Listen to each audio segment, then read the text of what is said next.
വെടിനിർത്തൽ അംഗീകരിക്കുവാൻ യുഎസ് റഷ്യയെ പ്രേരിപ്പിക്കണമെന്ന് Ukraine president Volodymyr Zelensky. Saudi അറേബ്യയിൽ യുക്രൈൻ നയതന്ത്ര പ്രതിനിധികൾ തമ്മിലുള്ള ചർച്ച അവസാനിപ്പിച്ചതിന് പിന്നാലെയാണ് സെലൻസ്കിയുടെ പ്രതികരണം.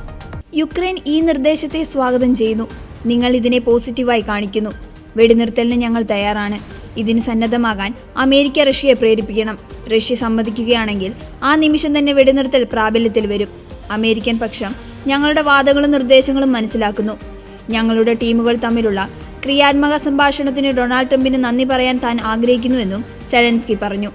സൗദി അറേബ്യയിൽ നേരത്തെ നടന്ന ചർച്ചകൾ വെടിനിർത്തലിനുള്ള പ്രാരംഭ നടപടികൾക്ക് വഴിയൊരുക്കിയതായി ഒരു മുതിർന്ന യുക്രൈൻ ഉദ്യോഗസ്ഥൻ വാർത്താ ഏജൻസികളോട് പറഞ്ഞു.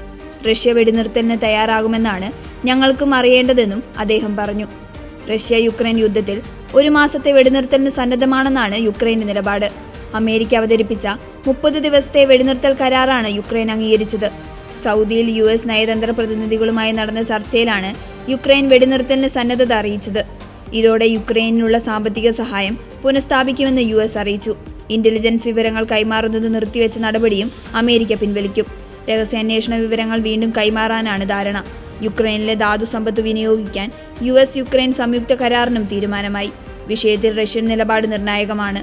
എന്നാൽ റഷ്യ ഇതുവരെ പ്രതികരിച്ചിട്ടില്ല.